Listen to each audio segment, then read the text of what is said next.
Si la vie d'artiste peut en faire rêver certains, tout n'est parfois pas si rose une fois le tombé de rideau. Beaucoup se retrouvent à devoir lutter contre leurs démons et sombrent dans l'alcoolisme ou la toxicomanie. Ce qui a été le cas de Véronique Sanson, qui a longtemps eu un penchant pour la boisson, ou de son ex-mari Pierre Palmade, qui a causé un grave accident de la route en février dernier, alors qu'il était sous l'emprise de stupéfiants. Jérémy Ferrari, qui s'est fait connaître sur France 2, dans l'émission On ne demande qu'à en rire, n'a pas été épargné et ne s'est jamais caché de son alcoolisme. Un sujet sur lequel il revient souvent au cours de différentes interviews. L'an dernier, celui qui est connu pour son humour noir révélait au micro de Combini qu'il lui arrivait de boire jusqu'à 6 litres de vin par jour. Jérémy Ferrari @Dr Jérémy Ferrari sans tabou. Plus récemment, le grand ami du regretté Guillaume Bas a de nouveau évoqué le sujet sur le plateau de l'émission Quelle époque, sur France 2. Face à Léa Salamé, l'humoriste a expliqué qu'il avait toujours senti avoir un problème d'alcool. Et d'ajouter que quand il ne buvait pas de la semaine, c'est qu'il se retenait de boire, je buvais tout le temps, tout le temps, tout le temps. Mais cette époque est désormais révolue. En effet, il y a quelques années, Jérémy Ferrari a eu un déclic et décidé de cesser de lever le coude. Et il s'y tient.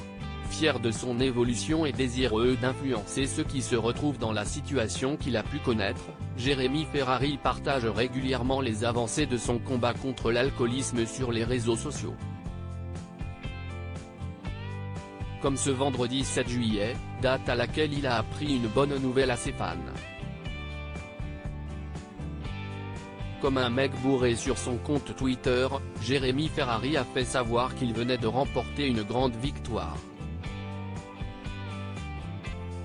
Via une capture d'écran de l'application qui l'aide à compter ses jours de sobriété, celui qui a tenté de commettre l'irréparable a informé ses abonnés qu'il entame sa 8e année sans avoir bu une goutte d'alcool. Salut Jérémy. Vous êtes sobre. 7 ans, peut-on lire. Un tweet que Jérémy Ferrari a légendé comme suit: c'est juste dommage que l'appli parle comme un mec bourré. A-t-il faussement déploré, non sans ironie. Une manière pour l'artiste de 38 ans de célébrer cet anniversaire spécial avec l'humour qu'on lui connaît. Et il n'a pas été le seul à se réjouir. Sa publication a été leakée près de 20 000 fois et lui a valu une avalanche de commentaires bienveillants. Car Jérémy Ferrari en est conscient, il ne sera jamais complètement guéri de son addiction à la boisson. En mars dernier, invité de l'émission Télématin, il s'exprimait sur les nombreuses cures de désintoxication qu'il a enchaînées et sur son état alcoolique permanent. Non, je ne serai jamais guéri. Je serai toujours alcoolique, c'est une maladie neurologique, l'addiction ça ne se guérit pas. Il faut juste être sevré et puis faire en sorte d'adoucir la vie autour. A-t-il admis auprès de Thomas Soto et Julia Vignali. Alors que l'émission LOL, Thierry, sort, a connu un franc succès sur la plateforme Amazon Prime, il ne faudra toutefois pas s'attendre à y voir participer Jérémy Ferrari.